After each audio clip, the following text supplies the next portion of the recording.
Hi, welcome to Undead Yarn. This is episode 21. My name is Heidi, and you can find me on Ravelry and Plurk as Knitty Girl, and on Instagram and Twitter as Knitty Girl 1, and YouTube as Knitty Girl 1, if you're watching me on YouTube, or you want to find me on YouTube.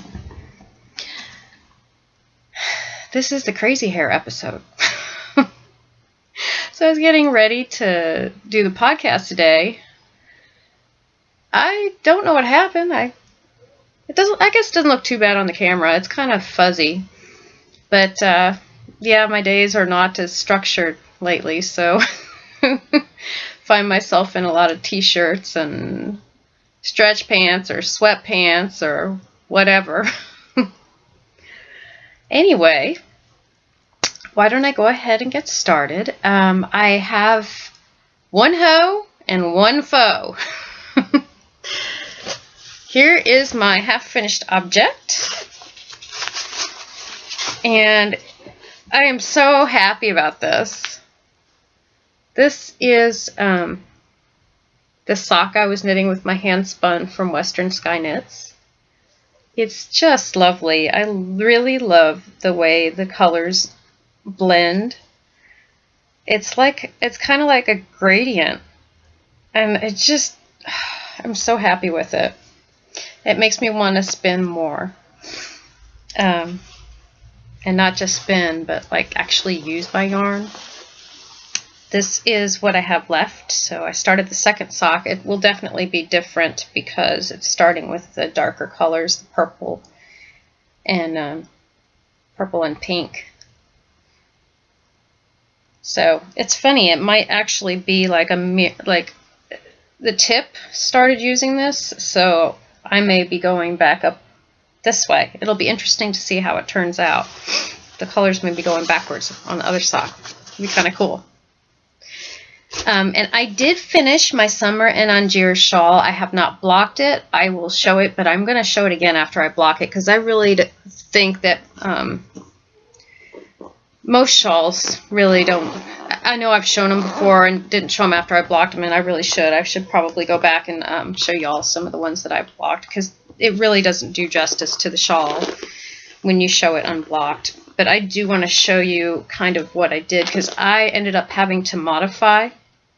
And this will tell you a little bit of what kind of knitter I am. I am definitely not a precision knitter. To me, a precision knitter is a person who completely follows the pattern. And if they make a mistake, they will tink back, rip back, go down a few rows and fix it. I'm not that kind of knitter. If I see a mistake and I can fix it, like by doing one of those things, I might, or I might not. What happened was when I did the counting for the number of stitches to pick up, for some reason, I have no idea, because I pretty much think I followed the directions, but obviously I did something wrong at some point. I didn't have the right number of stitches after I picked it up to follow the directions, and then I went back and figured out, I looked at kind of what the pattern was for the edging, and if I followed the directions exactly, it wouldn't have worked out correctly, so I ended up modifying my edging. But it'll be interesting to see what it looks like after I block it, but I really think that the edging that Elizabeth put is a better edging to use because it's not draping as well. And the edge yarn that I'm using doesn't have any nylon in it, so that shouldn't be an issue. I also did use garter stitch, and I know a lot of times garter stitch does not necessarily stretch or drape very well.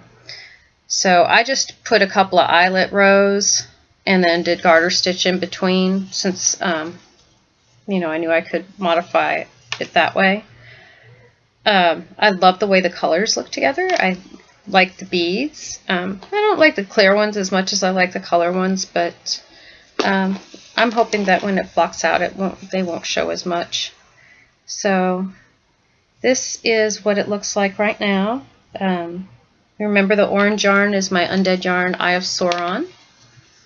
and the brown yarn was from Fiddle Knits. And I really wish I probably could have made, well, we'll see when I block it, but I kind of tried to stick to the number of rows at least for the edging that she had. And the yarn is really beautiful and nice to work with. It was, I didn't want to finish working with it. It was Falkland and bamboo. It's an interesting mix. But the dye job is beautiful too. So anyway, I did finish this. And that is kind of what I do when I'm knitting, especially when I'm knitting lace. I will tell you, I do not use lifelines when I knit lace. I know that people swear by them. I'm just not going to rip a whole bunch of rows back unless it looks horrid. I'm just not, so I don't bother with the lifeline. But I do have to use stitch markers because I find that, especially if you're doing one of those big, huge medallion shawls, and I have one that I will show you. It's actually my favorite thing that I ever knit. It's really, to me, it's very important to use stitch markers because that's what helps you keep track of where you are and if your count is off. And the way that I knit that shawl, it was definitely not a precision knit, but what I would do is when I got to each section, I'd see how many, if I still had the right number of stitches in the middle of the stitch markers, and then I would look at the rows below and I would read my knitting to see if things were matching up, and if they weren't matching up, then I would figure out a way to make them match up or to at least look as good as the pattern. I think when you learn how to read your knitting, it can really help you to, if you need to fudge something here or there, just so it can look good. I don't know. It worked for me. The shawl came out lovely, and it looks great. And I can't find any mistakes in it. I know I made mistakes because my counts were off and everything, but I think I've figured out a way to make it look nice and to make things line up by reading my knitting and also using those stitch markers so that I could keep track of what I was doing. So that's kind of how I knit when I knit things. If there's a mistake, like I said, if it's glaring, I might go back and fix it, but otherwise I try to figure out a way to make it fit in with the pattern. Or I just call it a design element. So those are the only things I worked on this week. I have been getting back into dyeing again, and I'm so happy about it, and I'm happy with the results. I'm hoping to get more time and to try some new things this summer.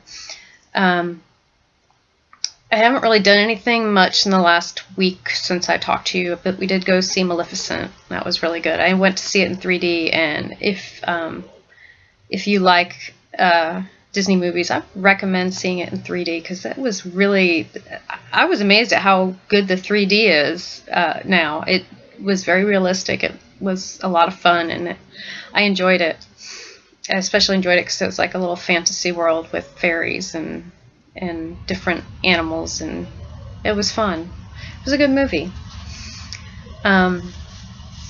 So what I also did, and I told y'all about this last time, I just went down to Yellow Rose Fiber Fest for a short amount of time. I kind of just did it for a quick treat for myself for finishing up school. And I wanted to show you some of the yarn that I bought. Last week I think I showed you a couple things, but I wanted to show these two skeins that I got from Lone Star Arts. I saw this, actually she had put this on her, I don't know if it was on her Instagram feed, but it was definitely on Ravelry. She showed this skein, and I really like it's kind of a rainbow, but it's like it's got some variegation in there too. So I wanted to get a skein of this, and I love it. It's very cool. This one is 100% superwash merino wool and is 438 yards, and that's a sock yarn. And then this one is the same thing. It's 100% superwash merino wool, but I picked this one up, and she'd actually started knitting a scarf with this, and it just was, I love the way the colors were working out, so I bought this one too. And this is called Blazing Pansy. And this one is Elementary. So those, and the it's from Lone Star Art. And then I also got another one with yellow. This is from Heavenly Fiber, and it's Stardust Fingering, and I picked it up because it looks tie-dyed, and I like tie-dye, the way tie-dye looks in yarn. It's kind of cool. And it also was sparkly, and it was yellow. So, and this is from Heavenly Fibers. And this one is called Chili Peppers, and it is, let's see, what does this say? This one is Superwash Merino, Nylon, and Stellina. And it's also 438 yards. So those are the yarns that I picked up. And I have not bought anything this week, and I'm going to try to be good and not buy anything until I go to SSK next month, because I really don't need anything. And I have enough yarn to open my own small yarn shop. I have an armoire full of yarn up here right next to me, and some baskets next to me, and a kind of toy chest with yarn, and then I have some in the closet, and then I have half a wardrobe downstairs filled with yarn and fiber. So I have quite a bit. And I will tell you guys, I am not ever going to put all my stash on Ravelry. I just won't, because it's insane how much I have. But I do keep a spreadsheet, and I have been using Google Drive. They have different documents you can save on Google Drive, and I keep, it looks like an Excel spreadsheet, and I use that, and I have been keeping track of my yarn on that. So if I need to do a project, I try to go and look at that before I go out and buy anything, because I pretty much have whatever I would need. Unless I wanted a sweater quantity of something odd, I pretty much have whatever I need for whatever project. Anyway, oh, I also wanted to tell you guys, I bought some, because, you know, I was talking about fiber, and I don't know if I want to open this, because I'm trying to keep it closed. This is Finn, and they actually were selling some fleeces at the Yellow Rose Fiber Fest, but I'm not ready to, I don't even know if I ever want to do a whole fleece, but I did want to try. I was interested, since I did that class with the flicking the fiber and the carding and combing. I'd like to do a little bit more of that. And they had some Finn, and this is really pretty. And you can see there's little curls in it too. It's browns and light browns, and brown is actually one of my favorite colors. And this is Finn, and I don't have any Finn right now. This is the natural, and it's only 2.5 ounces. So I figure this is good for practice, to flick it and then spin it. And I think it's probably been washed. Well, no, it says raw Finn wool, but it's not dirty. Like, it's definitely been skirted. There's no gross matter or anything in there. But I'll probably rinse it and then flick it and spin it. And I'm looking forward to trying that. So that was kind of nice. This was from a place called Skyloom Weavers, and they had some others. They had a lot of different things. I was tempted by a lot of things. They had some CBM, and I haven't tried that before. They had lots of mixes of different things. But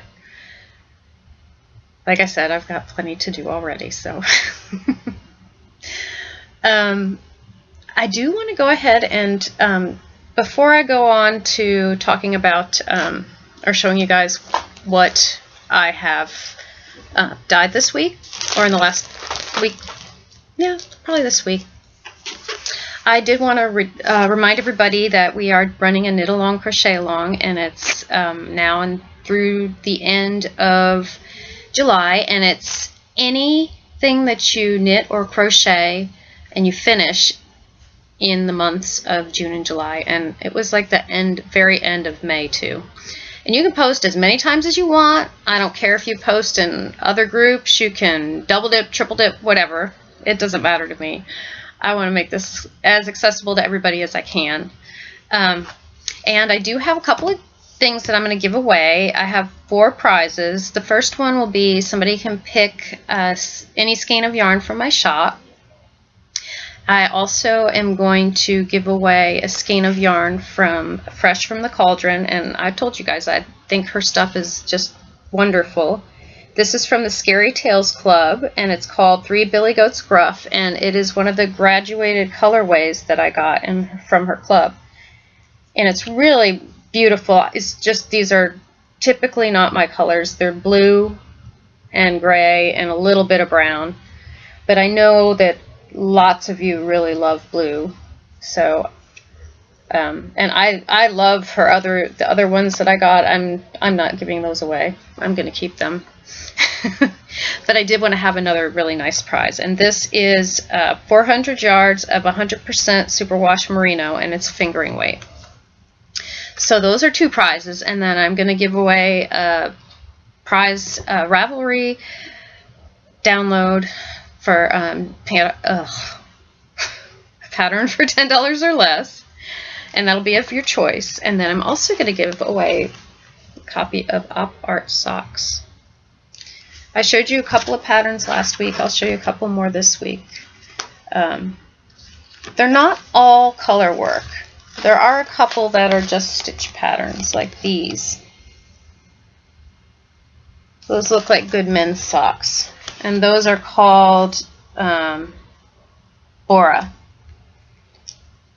And then these are also nice men's socks. This is color work, though. And oops, I don't want to show the pattern. Most of these are color work, but not all of them. There are a couple that just have stitch patterns. This one's kind of neat. It's called Crest, and it's got waves. It's a wavy sock. I just know I'm not going to knit. I'm definitely not going to knit any color work socks. I'm just not on those small needles. So somebody who is willing and able to do this will love this book. I know it because it's a beautiful book. So come join the Knit Along, Crochet Along. We have a lot of entries already, and I'm loving seeing what you guys are doing. It looks like I have somebody in there who is a designer, and she made some kids' things. They're really cute. And then there was a colorwork sock that was amazing. And somebody knit a stole with one of my yarns, too. So you guys should go check out the finished object thread. It's really cool.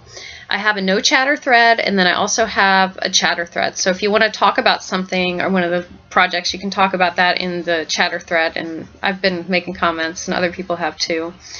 So go check them out. They have some of those objects are really cool. And also, somebody knit these really teeny tiny little monsters, and they showed them next to something to show how small they were. And I'm thinking, did she knit on toothpicks? Because that's tiny. That's pretty impressive. So yeah, go join, come and join our Knit Along, Crochet Along for a chance to win prizes. And like I said, you can knit as many projects, or you can post as many projects as you finish within the amount of time that's given. Next, I'm going to go ahead and show you guys some of the things that I dyed. This is a colorway that I have dyed before, but it didn't come out the right way. This time it came out perfect, and I love it. It's just beautiful, just the way I wanted it. This is what it looks like before you reskein it. And this one is Little Red Riding Hood, or not Little Red Riding Hood, The Big Bad Wolf Ate Little Red Riding Hood. And it's different reds, some deeper than the others. And you know, I feel like it's really hard to show how deep these colors are. This is a really dark, dark red, and I don't think you can see that here with the black splotches. But if you go on the website and look on Etsy, I have some better pictures. This is what it looks like before it's reskeined. And on the page on the website, you'll see that I reskeined one, so there'll be a picture of what it looks like reskeined. And then this is my newest addition to the shop. I only have one so far, but I am going to make some others. And if you guys have suggestions, let me know. I'm planning to do a bunch of gradients, solid gradients. And this is a pink one, and I'm calling this one Intestines. And this one, it's also, see, it's very hard to get good color, because this is much darker in the middle than it's showing up.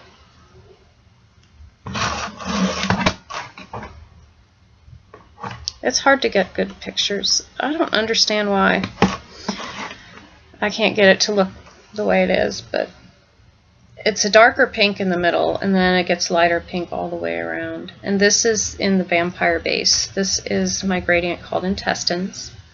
And I'm going to do some more gradients. If you guys have any suggestions or requests for gradients, let me know.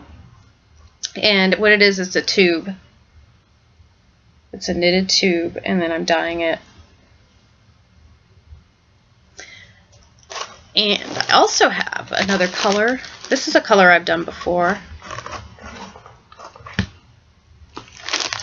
This is a color I've done before in my sock yarn.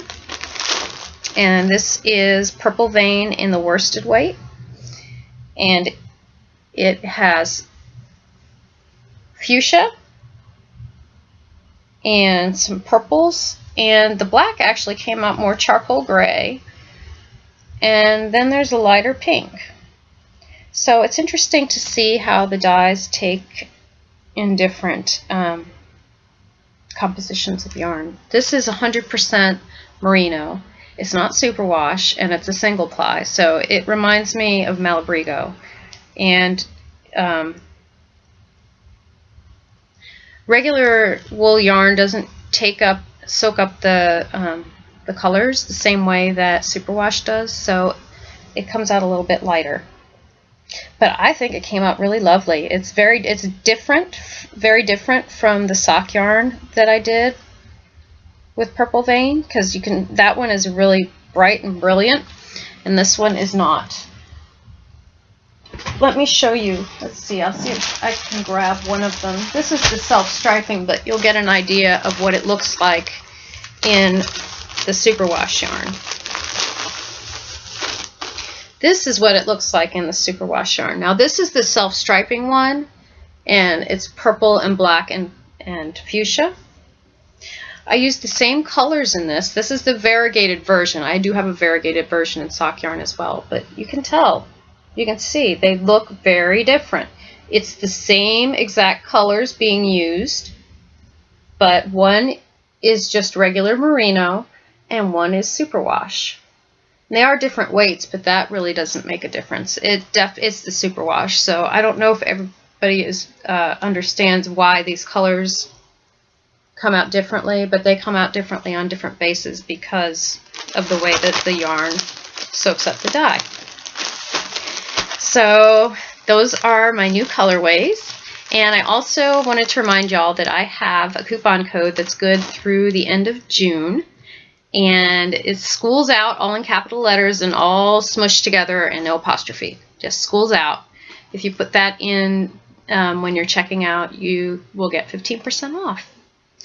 So I think that's it for this week. Next week, yeah, I'm going to podcast next week.